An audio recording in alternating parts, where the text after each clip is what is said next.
પ્રમુખ સ્વામી મહારાજની દિવ્ય વાણીમાં જન્મ મરણનો રોગ ટાળવાનો ઉપાય અને કલ્યાણનો માર્ગ સત્સંગ.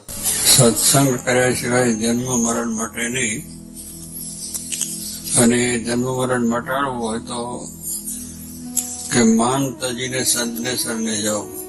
હવે સાચા સંતની વાત કરે છે કે જો આપણે જન્મ મરણ એ સત્સંગથી ટળે છે, અને એ સત્સંગ પાસે સમાગમ કરો કે માન તજીને. માન એટલું બધું આપણે હોય છે, દરેક બાબતમાં નડે છે. બધી વાત અમને વિવેક સાહેબ સ્વામી કેટલું આમ થઈ જાય એટલે તરત મનમાં આમ થઈ જાય, મને આમ ના કર્યું, મને આમ ના કર્યું, અને પછી સત્સંગમાં પાછો અભાવ પણ કરે.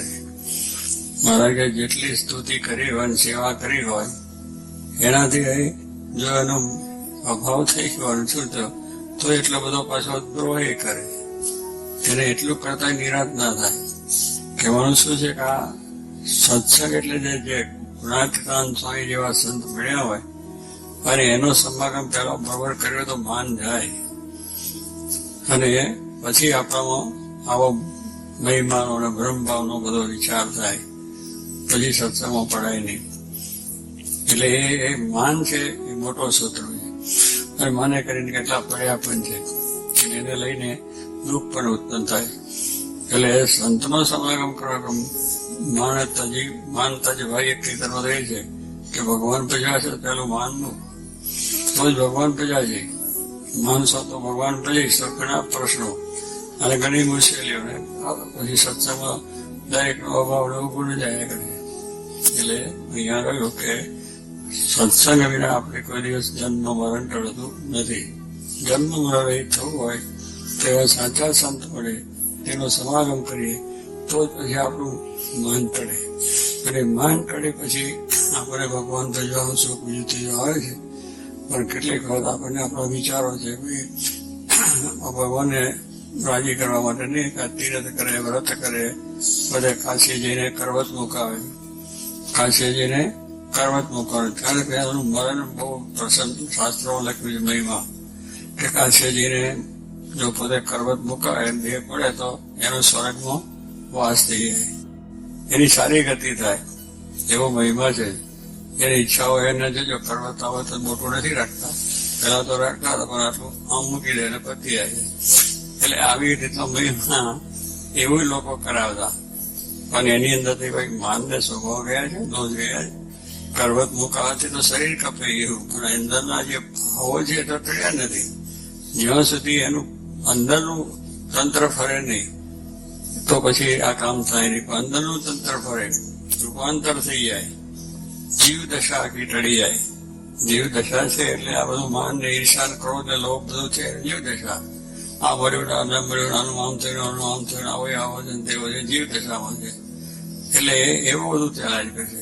પણ જો જીવ દશા મળીને બ્રહ્મભાવ થઈ ગયો, દિવ્ય દિવ્ય ને દિવ્ય દરેકનો મહિમા. જોગીમાના દર્શન આપણે કર્યા છે, બહુ સારી રહે. એમને કોઈના પ્રત્યેનો જરા પણ લગાડવો નહીં, કોઈ જરાય પણ મોડું બોલવાનું નહીં, કોઈની એવી વાત હોય તો સાંભળવાની પણ નહીં. વાત કરતા હોય તો બંધ કરાય.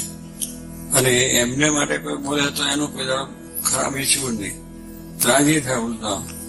ભાઈ આપણું પેપરમાં આવ્યું અને સાહેબ વાંચીને પાછા જો બહુ કેવું સરસ લાગ્યું. આપણે તો કેટલું થાય કે એને ઉડાવો, બીજું કાંઈ નહીં, એને ગમતી હતી કરીને કરો, પણ કોઈ દાડો નહીં.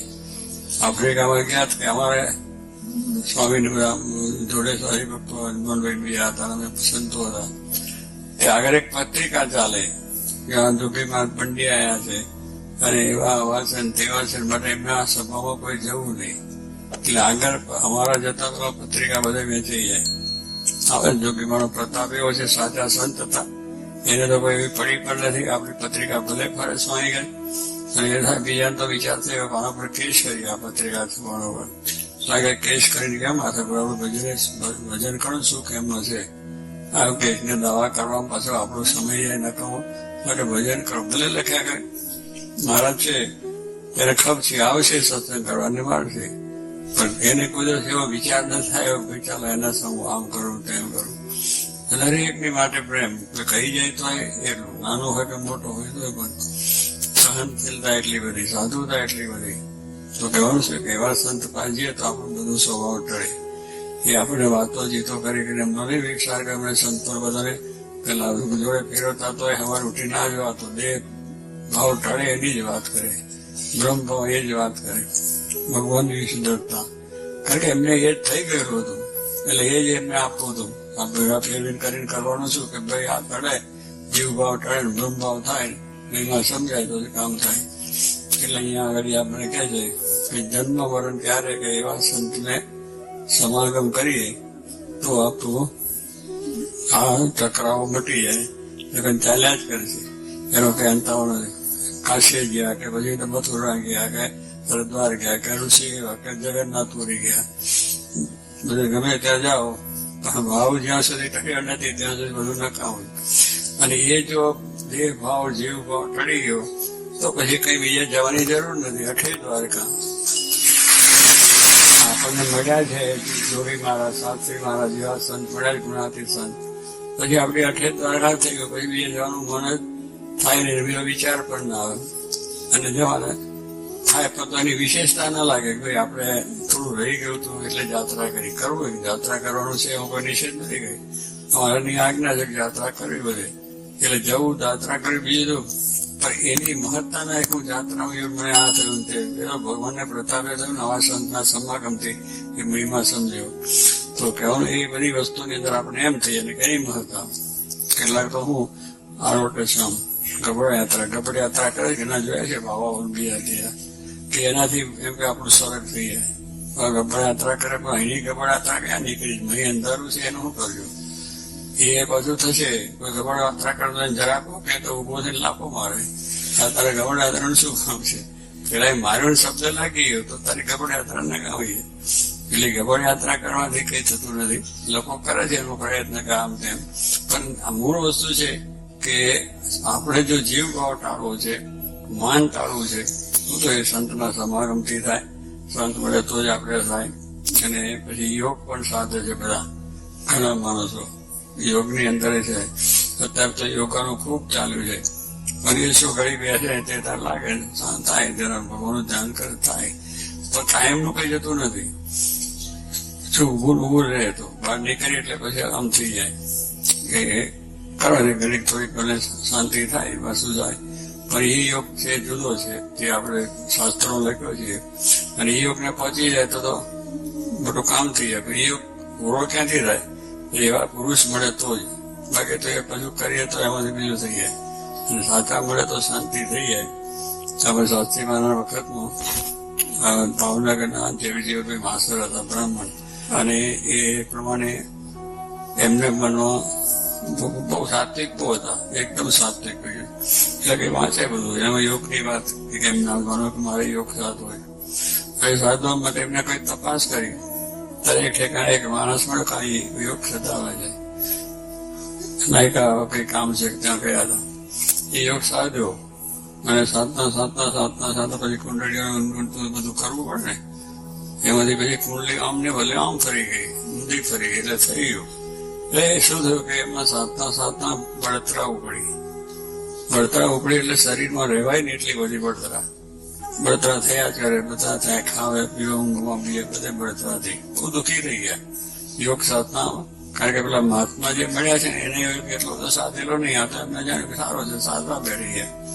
એટલે એમ બળતરા ઉપડી. પછી કેટલો મહિનો જમીને એવું થયું. પછી બધા ઘણાને પૂછ્યું કે બાબાને બીજી અંતિજાન દવાઓ બહુ કરી પણ કઈ થયું નહીં. પછી કોઈ ફરી મળી ગયા આપણા સત્સંગી, એમને કહ્યું આ શાસ્ત્રી મહારાજ બહુ મોટા પુરુષ છે અને એમના દર્શન કરો તમારું કામ થઈ જાય. શાસ્ત્રી મહારાજ દર્શને આવ્યા. શાસ્ત્રી મહારાજને બેસીને વાત કરી કે આવું આ માસ્ટર સાહેબને થયું છે, બળતરા છે ને કઈ શાંતિ થતી નથી. એ શું થાય કે એ તો યોગ સાધે છે અને આવી રીતે બધું કરી એમાંથી આ બળતરા થઈ. શાસ્ત્રી મહારાજ એમને વાત કરી કે બધી વાતને મૂકી દો અને ભગવાન સ્વામિનારાયણનો આશરો કરો, ભગવાન સ્વામિનારાયણની માળા કરો એટલે તમને બધી શાંતિ થઈ જશે. આ વાત કરી અને કંઠી પહેરી લીધું. બ્રાહ્મણને પાછા ચૈવી કહેવાય એટલે કંઠી પહેરવી ઘટન પડે. થોડું દુઃખ હતું એટલે પહેર્યું, અને પહેર્યું પણ સાથે એને મહિમા પણ એવો થયો કે પહેરી પછી સ્વામી કહ્યું એ પ્રમાણે દરરોજ મહારાજની માળા કરે, પ્રાર્થના કરે, બીજું ત્રીજું કરે, બધી બળતરા બેસી ગઈ. બળતરાથી થઈ નહીં અને અત્યારે માસ્તરે પછી સત્સંગ કરાવે એના કુટુંબો એના દીકરા અને એમના દીકરીઓ ને એમના જમાઈઓ બધાને સત્સંગ કરાવ્યો. અત્યારે બધા સત્સંગી થઈ ગયા. આપણું કેટલું 50 કુટુંબો છે તો બધાને સત્સંગ થયો કે દરેક ને આ વાત થઈ. અને કુબેરભાઈ માસ્તરમાં અરે કુબેરભાઈ આપડે પટેલ હતા ત્યાં બાબુજી ભાવનગરમાં સત્સંગી આપડે એક આશ્રીમાનો બહુ મોટો પ્રતાપ. આ બ્રાહ્મણોને આ બધો સત્સંગ કરાયો અને સ્વામિનારાયણની માળા કરતા ગયા. એટલે એવું કહેવાનું શું છે કે આવો યોગ સાધના આવું થાય. એટલે યોગી સાધવાનો કઈ નથી. તમારો દેહ ભાવ ટળ્યો એટલે યોગ મોટો સજાયો. મોટા પુરુષ મળ્યા એમાં આત્મબુદ્ધિ થઈ ગઈ. તે જ વસ્તુ છે ને મહારાજે વાર્તામાં કહ્યું કે સત્પુરુષને વિશે દ્રઢ પ્રીતિ એ આત્મદર્શનનું સાધન. જે તમે યોગ સાધીને દર્શન કરવાની વાત કરો છો આત્મા પરમાત્માની, એ સત્પુરુષને વિશે આત્મબુદ્ધિ કરો, એ જ કરો, દ્રઢ એ જ કરો. અને એને વિશે કોઈ મનુષ્ય ભાવ નહીં, એને વિશે કોઈ દોષ નહીં, કઈ નહીં, દિવ્યતા સમજીને આત્મબુદ્ધિ કરો બસ. એ આત્મબુદ્ધિ એમાં થઈ ગઈ તો ભગવાન પોતાના આત્માનું દર્શન એમનાથી થાય. સત્પુરુષની જેટલી આજ્ઞા પડે એટલું આત્મદર્શન. અત્યારે તમે બધા અહીંયા આવીને બેઠા છો રવિવારની સભા, જો રવિવારની આજ્ઞા છે પાડી અત્યારે તમે રમરો ત્યારે ઘર બહારનો ધંધો મૂકીને આવ્યા, તમારું બધું સંસારનું કામ મૂકીને આવ્યા છે બધું કરશું બધું મૂકી દીધું. અત્યારે એક કથા વાર્તા આટલી જોગીમાની આજ્ઞા છે એ બરોબર. સત્પુરુષની જેટલી આજ્ઞા પડે એટલું જ. અત્યારે તો છે પછી ઘરે તો વર્ક છે પણ આમ કરતા કરતા કરતા પેલું નીકળી જશે. પાછા ઘરે જઈએ એટલે જરા પાછું ભૂલી તો જાય છે પણ સાહેબ કાયમ રવિવારની સભા કરીએ છીએ એ કરતા કરતા કરતા દેવભાવ ટળે દિવ્ય ભાવ બ્રહ્મભાવ થઈએ. સત્પુરુષ વિશે એટલે કહ્યું દ્રઢ પ્રીતિ એ આત્મદર્શનનું સાધન છે અને ભગવાનનું સાક્ષાત દર્શન પણ એ સાધન છે. આ સાધન આપણે બતાવ્યા નથી. આ સાધનો કાયમ વિચાર હંમેશને માટે કરો તો આપણે બધા યોગ સધી ગયા. જેટલા કયા છે ગીતામાં કર્મયોગ ને ફલાન યોગ ને રીતના બધા અષ્ટાંગ ની બધી વાતો છે એ બધાનું ફળ સત્પુરુષ છે. એની બધી જેટલી આત્મા થાય એટલે આત્મા અને પરમાત્માનો બે દર્શન થઈ જાય. તારે કહેવાનું શું કે આ વસ્તુ આપણા જીવનમાં દ્રઢ થાય તો પછી આપણે કઈ વાંધો આવે નહીં. પણ આપણો જીવ એવો છે ને ખરો ત્યાંથી જરા કઈ શરીરમાં દુઃખ આવે છે તો ત્યાં ભૂવાને જાગરી અપાઈ જાય પૂછે. અને હગાવાલા પાછા કે જો આ તેમ આપણી કુળદેવીને બોલો હું ચડાયું નિવેદ ના આપ્યું એટલે હવે કઈ ભૂખ્યા હતા નિવેદન પણ મૂળ વસ્તુ છે કે હવે નિવેદ ના ધરાવ્યું એટલે પણ નિવેદ નથી ધરાવ્યું અને એનું બીજું કઈ નહીં. પણ લોકોને એવું કે આ તમને દુઃખ આવ્યું આપણે એમાં લેવાઈ જઈએ. પણ ખરો પાક આપણે સત્સંગી છે. મહારાજની ઈચ્છા છે કોઈ દુઃખ આવતું નથી. મહારાજની ઈચ્છાથી દુઃખ આવે ને સુખે પણ એ આવે છે. સુખ આપનારે છે દુઃખ આપનારે છે. પછી જે થવાનું શરીર છે એમાં રોગ છે ને બધું આવવાનું છે થવાનું છે. પાંચગળે થવાની થાય પણ તે ઘડે આનંદમાં રહેવાનું. મહારાજની ઈચ્છા છે એમ થશે. પણ તે ઘડે ગભરામણ થઈ જાય ને બધું આમ ને તેમને ફલાવાનું આપણે સત્સંગ કર્યો આટલી સેવા કરીને આટલું આ કર્યું કેટલા જાતના જન્મ ઘણા પાઠ કર્યા ને કેટલી મહાપૂજા કરી પણ કઈ થયું નહીં. એ તરત વિચાર આવી જાય શરીરનો અહીં કેટલો ભાવ છે આપણે દેહ ભાવનો તો એનામાં જરા થાય આવું થાય.